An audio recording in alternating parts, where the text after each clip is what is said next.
गेहूं काटता, गेहूं काटता।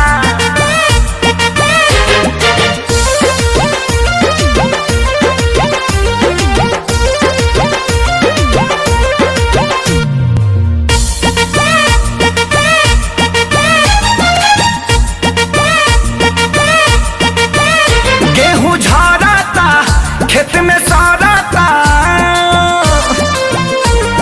एहो गेहूं झड़ता खेत में सड़ता। रोज देखी देखी हमर होकर जा फटता। भतारी साला सब दिन के गेहूं काटता, भतारी साला सब दिन के गेहूं काटता। जब मना करी हमारा के रोजो डांटता, जब मना करी हमारा के रोजो डांटता। भतारी साला सब दिन के गेहूं काटता, भतारी साला सब दिन के गेहूं काटता।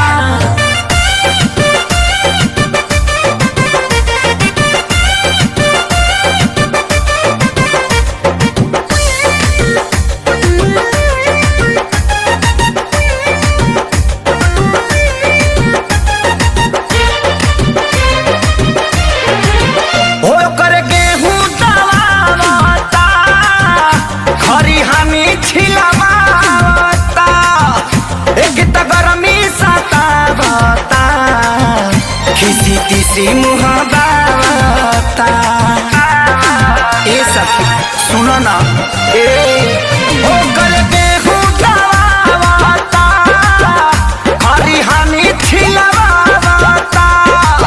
हो लेके तो गरमी सतावता, किसी तीसरी मुहावता।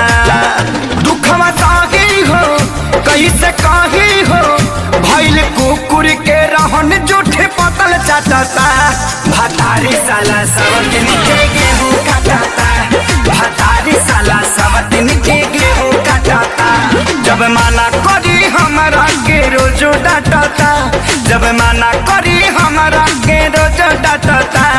भतारी साला सब दिन के गेहूं काटता, भतारी साला सब दिन के गेहूं काटता।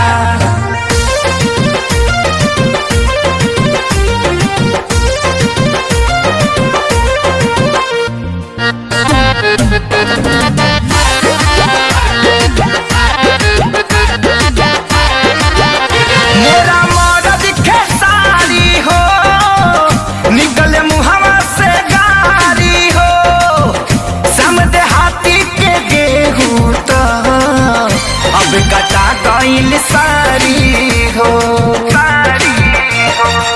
देखा ना सबकर कटा गइल। मोरा